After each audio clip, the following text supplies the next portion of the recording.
ನಮಸ್ಕಾರ ಸ್ನೇಹಿತರೆ, ಎಲ್ಲರಿಗೂ ಆಲ್ ಇನ್ ಒನ್ ಚಾನಲ್ಗೆ ಸ್ವಾಗತ. ಇವತ್ತಿನ ಟಾಪಿಕ್ ಬಂದ್ಬಿಟ್ಟು ಜಿ ಎಸ್ ಟಿ ಅಂದರೆ ಗೂಡ್ಸ್ ಆ್ಯಂಡ್ ಸರ್ವಿಸ್ ಟ್ಯಾಕ್ಸ್ ಅಂತ, ಸರಕು ಮತ್ತು ಸೇವಾ ತೆರಿಗೆ. ಇದನ್ನು ಕೇಂದ್ರ ಸರ್ಕಾರದವರು ಜುಲೈ 1, 2017 ಜಾರಿಗೆ ತರಲಾಯಿತು. ಇದರಿಂದ ಏನು ಲಾಭ ಇದೆ ಅಂತ ಸಂಪೂರ್ಣವಾಗಿ ವಿವರಣೆ ಕೊಡ್ತೀವಿ. ದಯವಿಟ್ಟು ತಪ್ಪದೆ ವಿಡಿಯೋವನ್ನು ನೋಡಿ ಸ್ನೇಹಿತರೆ. ಜಿ ಎಸ್ ಟಿ ಅಂದರೆ ಗೂಡ್ಸ್ ಆ್ಯಂಡ್ ಸರ್ವಿಸ್ ಟ್ಯಾಕ್ಸ್ ಅಂತ ಹೇಳಿದ್ದೆ. ಗೂಡ್ಸ್ ಅಂದರೆ ಏನು? ಗೂಡ್ಸ್ ಅಂದರೆ ನಾವು ಮೊಬೈಲು, ಬಟ್ಟೆ ಅಥವಾ ಕಾರು, ಬೈಕು ಈ ಥರ ಏನು ಪರ್ಚೇಸ್ ಮಾಡ್ತೀವಲ್ಲ ಇದಕ್ಕೆಲ್ಲ ಗೂಡ್ಸ್ ಅಂತ ಕರೀತಾರೆ. ಹಾಗೆ ಸರ್ವಿಸ್ ಅಂದರೆ ಏನು? ಸರ್ವಿಸ್ ಅಂದರೆ ನಾವು ಹೋಟೆಲಲ್ಲಿ ಊಟ ಮಾಡ್ತೀವಿ, ಹಾಗೆ ಕಾರು ಸರ್ವಿಸ್ ಕೊಡ್ತೀವಿ ಮತ್ತು ವಿಮಾನದಲ್ಲಿ ಪ್ರಯಾಣ ಮಾಡ್ತೀವಿ. ಈ ಥರ ಎಲ್ಲ ಇದಕ್ಕೆ ಸರ್ವಿಸ್ ಅಂತಾರೆ. ಟೈಪ್ಸ್ ಆಫ್ ಜಿ ಎಸ್ ಟಿಯಲ್ಲಿ 3 ವಿಧಗಳಿವೆ. ಒಂದು central goods and service tax CGST, state goods and service tax SGST, integrated goods and service tax IGST. ಈ CGST SGST ಅಂದರೆ ಈಗ ಒಬ್ಬ ಬಿಸ್ನೆಸ್ ಮ್ಯಾನ್ ಇದ್ದಾನೆ, ಅವನು ಕರ್ನಾಟಕದವನು.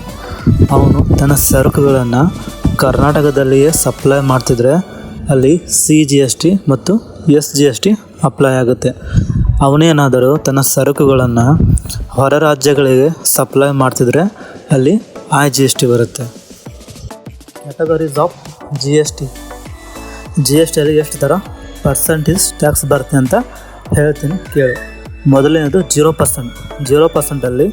ಬುಕ್ಸು, ವೆಜಿಟೇಬಲ್ಲು ಮತ್ತು ಎಗ್ಗು, ಬ್ರೆಡ್ಡು ಈ ಥರ ವಸ್ತುಗಳು ಬರ್ತವೆ. ಇದ್ರ ಮೇಲೆ ಯಾವುದೇ ಟ್ಯಾಕ್ಸ್ ಇರುವುದಿಲ್ಲ. ಎರಡನೇದು 5%. ಶೂಸ್ ಆಗಿರ್ಬೋದು, ಟ್ರೈನ್ ಟಿಕೆಟ್ ಆಗಿರ್ಬೋದು, ಇನ್ನು ಅನೇಕ ಥರ ವಸ್ತುಗಳು ಬರ್ತವೆ. ಮೂರನೇದು 12 ಮತ್ತು 18%. ಇದರಲ್ಲಿ ಮೊಬೈಲು, ಲ್ಯಾಪ್ಟಾಪು, ಆಮೇಲೆ ಮೆಡಿಸಿನ್ಸು, ಆಮೇಲೆ ಮಿನರಲ್ ವಾಟರ್ ಆಗಿರ್ಬೋದು, ಇನ್ನೂ ಅನೇಕ ಥರ ವಸ್ತುಗಳು ಬರ್ತವೆ. ನಾಲ್ಕನೇದಾಗಿ 28%. ಬೈಕ್ ಆಗಿರ್ಬೋದು, ಕಾರು ಅಥವಾ ಲಕ್ಸುರಿ ಹೋಟೆಲಲ್ಲಿ ಊಟ ಮಾಡೋದು ಅಥವಾ ರೂಮಲ್ಲಿ ಉಳ್ಕೊಳ್ಳೋದಾಗಿರ್ಬೋದು, ಈ ಥರ ಇನ್ನೂ ಅನೇಕ ಥರ ವಸ್ತುಗಳು ಬರುತ್ತವೆ. ನೋಡಿ ಸ್ನೇಹಿತರೆ, ಮೊದಲಿರುವ ಟ್ಯಾಕ್ಸ್ಗಳು ಮತ್ತು ಈಗಿರುವ ಟ್ಯಾಕ್ಸ್ಗಳು ಏನು ವ್ಯತ್ಯಾಸ ಇದೆ ಅಂತ ಹೇಳ್ತೀನಿ ಕೇಳಿ. ಇವಾಗ ಒಂದು ಬಟ್ಟೆ ಫ್ಯಾಕ್ಟ್ರಿ ಇದೆ. ಅವನು ಒಂದು ಪ್ಯಾಂಟು ತಯಾರು ಮಾಡಬೇಕಂದ್ರೆ 50 ರೂಪಾಯಿ ಖರ್ಚಾಗುತ್ತೆ. ಅವನನ್ನು ಮಾಡ್ತಾನೆ, 50 ರೂಪಾಯಿ ಖರ್ಚು ಪ್ಲಸ್ 50 ರೂಪಾಯಿ ಪ್ರಾಫಿಟ್ಟು, ಎರಡು ಸೇರಿ 100 ರೂಪಾಯಿ ಆಗುತ್ತೆ. ನಾವು 10% ಟ್ಯಾಕ್ಸ್ ಅಂತ ತಿಳ್ಕೊಳ್ಳೋಣ. 100ಕ್ಕೆ 10% ಟ್ಯಾಕ್ಸ್ ಅಂದರೆ 10 ರೂಪಾಯಿ ಆಗುತ್ತೆ. ಟೋಟಲ್ ಎಷ್ಟಾಗುತ್ತೆ? 100 + 10 ರೂಪಾಯಿ, 110 ರೂಪಾಯಿ ಆಗುತ್ತೆ. ಅವನೇನು ಮಾಡ್ತಾನೆ, 110ಕ್ಕೆ ಹೋಲ್ಸೇಲರ್ಗೆ ಕೊಡ್ತಾನೆ. ಹೋಲ್ಸೇಲರ್ ಏನು ಮಾಡ್ತಾನೆ, 110 ರೂಪಾಯಿ ಪರ್ಚೇಸ್ ಮಾಡಿರ್ತಾನೆ.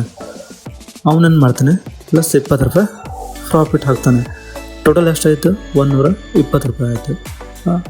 120 10% ಟ್ಯಾಕ್ಸ್ ಅಂದರೆ 10% ಟ್ಯಾಕ್ಸ್ ಅಂದರೆ 12 ರೂಪಾಯಿ ಆಗುತ್ತೆ. ಟೋಟಲ್ ಎಷ್ಟಾಗುತ್ತೆ?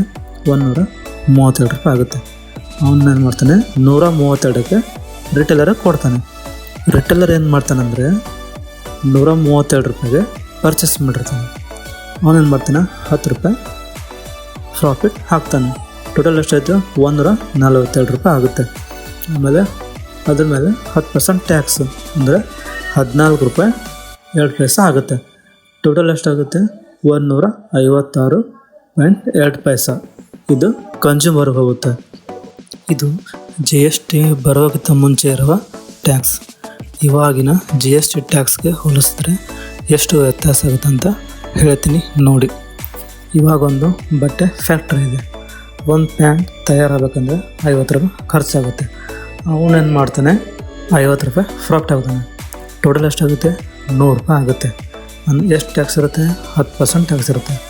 ಎಷ್ಟಾಯಿತು? 10% ಟ್ಯಾಕ್ಸ್ ಅಂದರೆ 5 ರೂಪಾಯಿ ಆಯಿತು. ಅಲ್ಲಿ ಎಷ್ಟಾಗಿತ್ತು? 10 ರೂಪಾಯಿ ಆಗಿತ್ತು. ಇಲ್ಲಿ ಎಷ್ಟಾಗಿದೆ? 5 ರೂಪಾಯಿ ಆಗಿದೆ. ಯಾಕಂದರೆ ಅಲ್ಲಿ ಖರ್ಚು ಪ್ಲಸ್ ಪ್ರಾಫಿಟ್ ಎರಡು ಸರಿ 100 ರೂಪಾಯಿ ಆಯಿತು. 100 ರೂಪಾಯಿ ಮೇಲೆ ಟ್ಯಾಕ್ಸ್ ಆಗ್ತಿತ್ತು. ಇಲ್ಲಿ 50 ರೂಪಾಯಿ ಖರ್ಚು ಪ್ಲಸ್ 50 ರೂಪಾಯಿ ಪ್ರಾಫಿಟ್, ಟೋಟಲ್ 100 ರೂಪಾಯಿ ಆಯಿತು. ಇಲ್ಲಿ 100 ರೂಪಾಯಿ ಮೇಲೆ ಅಪ್ಲೈ ಆಗಲ್ಲ. ಇಲ್ಲಿ 50 ರೂಪಾಯಿನ ಪ್ರಾಫಿಟ್ ಇದೆಯಲ್ಲ ಅದ್ರ ಮೇಲೆ ಅಷ್ಟೇ ಟ್ಯಾಕ್ಸ್ ಅಪ್ಲೈ ಆಗುತ್ತೆ. ಎಷ್ಟಾಯಿತು? 105 ರೂಪಾಯಿ ಆಯಿತು. ಪ್ರೊಡ್ಯೂಸರ್ ಏನು ಮಾಡ್ತಾನೆ? 105ಕ್ಕೆ ಹೋಲ್ಸೇಲರ್ಗೆ ಕೊಡ್ತಾನೆ. ಹೋಲ್ಸೇಲರ್ ಏನು ಮಾಡ್ತಾನೆ? 105 ರೂಪಾಯಿಗೆ ಪರ್ಚೇಸ್ ಮಾಡ್ತಾನೆ, ಪ್ಲಸ್ 10 ರೂಪಾಯಿ ಪ್ರಾಫಿಟ್ ಆಗಿರ್ತಾನೆ. ಆಮೇಲೆ 10% ಟ್ಯಾಕ್ಸ್ ಇರುತ್ತೆ. 10% ಟ್ಯಾಕ್ಸ್ ಅಂದರೆ ಎಷ್ಟಾಗುತ್ತೆ? 1 ರೂಪಾಯಿ ಆಗುತ್ತೆ. 10 ರೂಪಾಯಿಗೆ 1 ರೂಪಾಯಿ ಆಗುತ್ತೆ. ಟೋಟಲ್ ಎಷ್ಟಾಯಿತು? 116 ರೂಪಾಯಿ ಆಗುತ್ತೆ. ಅದನ್ನು ರಿಟೇಲರ್ಗೆ ಕೊಡ್ತಾನೆ. ರಿಟೇಲರ್ ಏನು ಮಾಡ್ತಾನೆ? 116ಗೆ ಪರ್ಚೇಸ್ ಮಾಡ್ತಾನೆ, 10 ರೂಪಾಯಿ ಪ್ರಾಫಿಟ್ ಆಗ್ತಾನೆ. ಟೋಟಲ್ ಎಷ್ಟಾಯಿತು? 126. ಅಂದರೆ ಪ್ರಾಫಿಟ್ 10 ರೂಪಾಯಿ. 10 ರೂಪಾಯಿ ಮೇಲೆ 10% GST ಅಂದರೆ 1 ರೂಪಾಯಿ ಆಗುತ್ತೆ. 1 ರೂಪಾಯಿ ಅಂದರೆ ಟೋಟಲ್ ಎಷ್ಟಾಯಿತು? 127 ಆಯಿತು. ಟೋಟಲ್ ಎಷ್ಟಾಯಿತು? 127 ರೂಪಾಯಿಗೆ ಕನ್ಸ್ಯೂಮರ್ ಕೈಗೆ ಸಿಗುತ್ತೆ. ಅಲ್ಲಿ 156.2 ರೂಪಾಯಿ ಇತ್ತು, ಇಲ್ಲಿ 127 ರೂಪಾಯಿ. ಇವತ್ತಿನ ವಿಡಿಯೋದಲ್ಲಿ GST ಬಗ್ಗೆ ತಿಳಿದುಕೊಂಡಿದ್ದೀರಿ. ಈ ವಿಡಿಯೋ ನೋಡೋದಕ್ಕಾಗಿ ಎಲ್ಲರಿಗೂ ಧನ್ಯವಾದಗಳು. ಮುಂದಿನ ವಿಡಿಯೋದಲ್ಲಿ GST ಬಿಲ್, ಇನ್ವಾಯ್ಸ್ ಹಾಗೂ ಇ-ವೇ ಬಿಲ್ ಯಾವ ಥರ ಜನ್ರೇಟ್ ಮಾಡಬೇಕಂತ ಹೇಳ್ಕೊಡ್ತೀವಿ. ಹಾಗೆ ನಮ್ಮ ಚಾನಲನ್ನು ತಪ್ಪದೆ ಸಬ್ಸ್ಕ್ರೈಬ್ ಮಾಡಿ ಹಾಗೂ ಲೈಕ್ ಬಟನನ್ನು ಒತ್ತೋದನ್ನು ಮರೆಯಬೇಡಿ. ಥ್ಯಾಂಕ್ ಯು ಸ್ನೇಹಿತರೆ.